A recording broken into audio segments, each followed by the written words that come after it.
Jason Inalisan aka Aswang, ang Piolo Pascual ng Atis Extension. Si Jason Aswang ay pangalawa sa pinakapopular sa kanilang lugar dahil na rin sa kanyang tindigan at sa mala artista nitong datingan. Halos lumalagpas nga sa 100% ang kabuuang average ng kanyang mga shooting. At pagdating naman sa bilis ng ikot, si Aswang ay may spin move na kasing bilis ng isang super typhoon na bagyo na umaabot sa 1,037.68 km/h o mas mabilis pa sa pagbaba ng pamasahe kay Grab. Si Aswang ay tubong New York na lumaki sa Las Vegas at napatropa lang kila Daniel Padilla, Gerald Anderson at kalaunan naging kasintahan ni Alawi Ibana.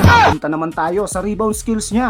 Madalas siyang magkapasa sa tuhod kapag siya ay rumi-rebound o kumukuha ng bola sa ere dahil sa di maiwasan o palaging tumatama ang tuhod niya sa ring. Si Aswang ay may solid dribbling handling na kayang palusutin ang bola tulad ng ginagawa nila Kyrie Irving at Rodante Marcoleta. Kabilang si Aswang sa mga miyembro ng Tupad na sumasahod ng 7,500 pesos magwawalis lang sa kalsada. Hanggang dito na lang muna ang ating highlights para sa araw na to. Bukas ng umaga sa ganap na 6:59 and 35 seconds, sino kaya ang ating magiging pangunahing bida? Malala na ang utak mo, malala na ang utak mo, may sapa ka na yata dyan sa ulo mo, momo.